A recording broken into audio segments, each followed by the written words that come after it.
Good morning, students.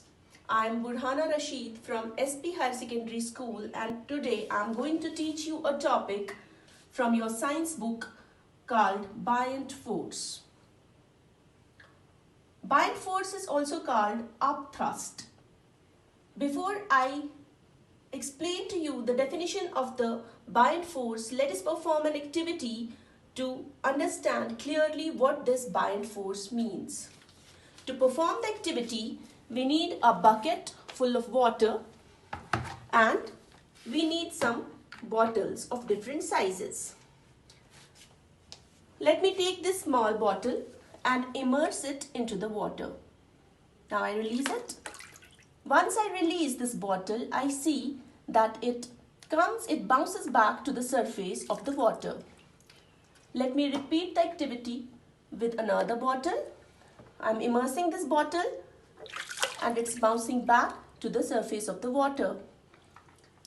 I'll repeat it with one more bottle. I'm immersing it and it's bouncing back. Fine. Now, you saw in all the three cases, now I'm immersing all three of them together. I'm immersing them and they are bouncing back to the surface of the water. It means, how are they bouncing back to the surface? It means there might be some kind of force acting on these bottles in the upward direction.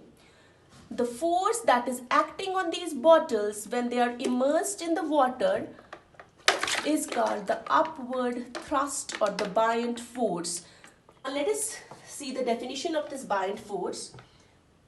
The upward force exerted by the liquid on a body which is immersed in the liquid is known as upthrust or buoyant force. It is upthrust or buoyant force. That means the upward force that is acting on the objects, on the bodies which are immersed in the liquid is called the upthrust or the buoyant force, and that force is exerted by the liquid in which these bodies are immersed. Fine, understand? Now, let us study the factors on which the buoyant force depends. There are two factors on which the buoyant force depends. Number one is the size or the volume of the body immersed in the liquid. Okay? And number two is the density of the liquid in which body is immersed. Now, let us first understand the first one. The size or volume of the body immersed in the liquid. Here, I'll make you understand this with the help of these two bottles. It says the size